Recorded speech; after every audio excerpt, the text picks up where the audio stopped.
मृत शब्दों से जीवित सत्य की प्राप्ति असंभव। एक घुमक्कर साधु ने एक बूढ़ी स्त्री से तैजान का रास्ता पूछा। तैजान एक प्रसिद्ध मंदिर है और समझा जाता है कि वहां पूजा करने से विवेक की उपलब्धि होती है। बूढ़ी स्त्री ने कहा, सीधे आगे चले जाओ। जब साधु कुछ दूर गया था तो बुढ़िया ने स्वयं से कहा, यह भी एक साधारण मंदिर जाने वाला है। किसी ने यह बात जोशु से कह दी। जोशु ने कहा, रुको, जब तक मैं जांच पड़ताल न कर लूं। दूसरे दिन जोशु गया। जोशु ने कहा, मैंने उस बुढ़िया की जांच कर ली, लेकिन शराब भिन्न है। बोतल थोड़े ही शराब है, शब्द थोड़े ही प्रश्न है। शब्द तो खोल है, वो तो कैप्सूल है। उसके भीतर की दवा 3 आदमियों की अलग अलग है। एक नास्तिक पूछता है कि क्या ईश्वर है? तब उसका अर्थ और है। वह यह पूछ रहा है कि है तो नहीं, लेकिन फिर भी आपका क्या ख्याल है? वह इस तलाश में है कि तुम भी कह दो नहीं है, ताकि वह प्रसन्न हो। अगर तुम कहो कि है, तो वह विवाद करे। आस्तिक भी पूछता है, ईश्वर है?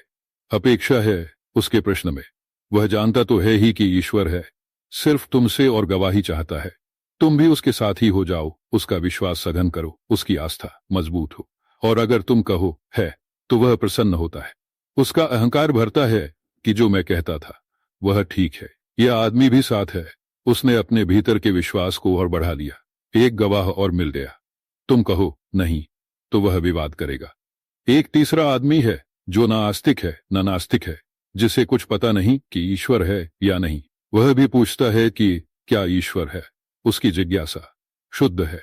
उसकी जिज्ञासा के पीछे कोई सिद्धांत विकृत करने वाला नहीं है। उसकी जिज्ञासा में ना आस्था है ना अनास्था है।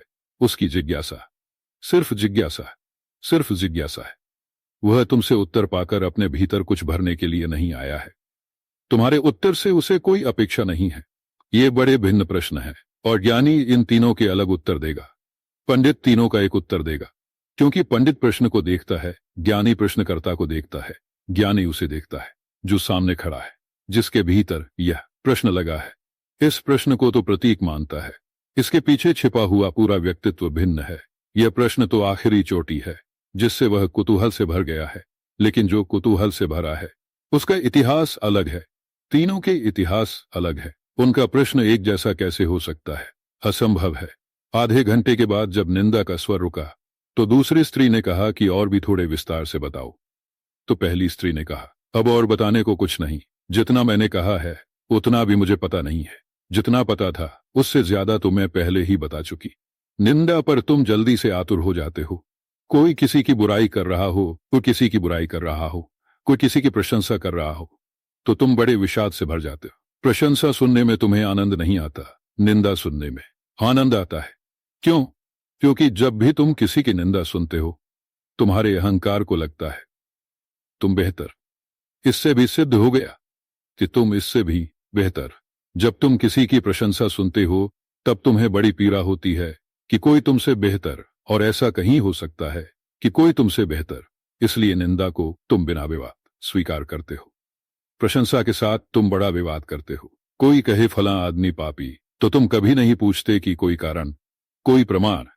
कोई नहीं पूछता कि कोई प्रमाण। बस तुम जाकर दूसरे को खबर देते हो। उसमें तुम काफी मिलाते हो जितना तुम जानते हो। ओशो कहते हैं, लेकिन कोई अगर कहे कि फला आदमी महात्मा, तो तुम 1000 सवाल उठाते हो और फिर भी भीतर संदेह बना रहता है। कहीं न कहीं भूल हो रही होगी। तुम्हारी नजर में पापी सभी हैं, और अगर कोई महात्मा समझा जा रहा है तो छिपा हुआ पापी है। अभी पोल पट्टी खुली नहीं है, इसीलिए आज नहीं कल खुल जाएगी। तब पता चल जाएगा दुनिया को। लेकिन सब पापी हैं, यह तुम्हारा स्वीकृत सत्य है, क्योंकि यही एक तरकीब है जिससे तुम्हारा अहंकार भरता है। सबको छोटा करो, सबको बुरा करो तो तुम्हें अच्छा लगता है। अच्छे लोग हों चारों तरफ तो तुम्हें पीड़ा होती है। स्थित हो गया है, शरीर से उसका कोई संबंध ही नहीं है। स्वस्थ का अर्थ है स्वयं में जो स्थित हो गया, तभी स्वास्थ्य है। उसके पहले तो बीमारी जारी रहेगी ही। किसी तरह संभाल लोगे, इधर से उधर। एक बीमारी हटाओगे, दूसरी, दूसरी, दूसरी से बचोगे, तीसरी। इस पैर का जूता उसमें पहनोगे, उसका इसमें पहनोगे। लेकिन दोनों पैर के जूते एक ही पैर के हैं। अड़चन जारी रहेगी। राहत मिल सकती है, बस आनंद नहीं मिल सकता। जारी है, क्योंकि कोई भी पद तुम्हारे योग्य नहीं। जब तक तुम परमात्मा ही ना हो जाओ, तब तक शांति का कोई उपाय नहीं। जोशु ने कोई वक्तव्य न दिया, सिर्फ इतना ही कहा, जांच पड़ताल कर ली। पर इतना वक्तव्य जोशु का काफी है। उसने यह कह दिया कि उस स्त्री के पास कुछ भी नहीं है, बंधे हुए शब्द हैं, किसी से सुन लिए होंगे, कहीं से उधार पा लिए, इसलिए हर एक को एक ही जवाब दिए जाती है। ज्ञानी के जवाब हर उत्तर पूछने वाले के साथ बदल जाते हैं।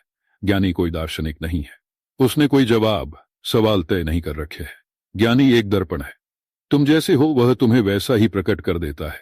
इसलिए पंडित से तुम्हें सूचनाएं मिल सकती है, ज्ञानी से बुद्धत्व मिलता है।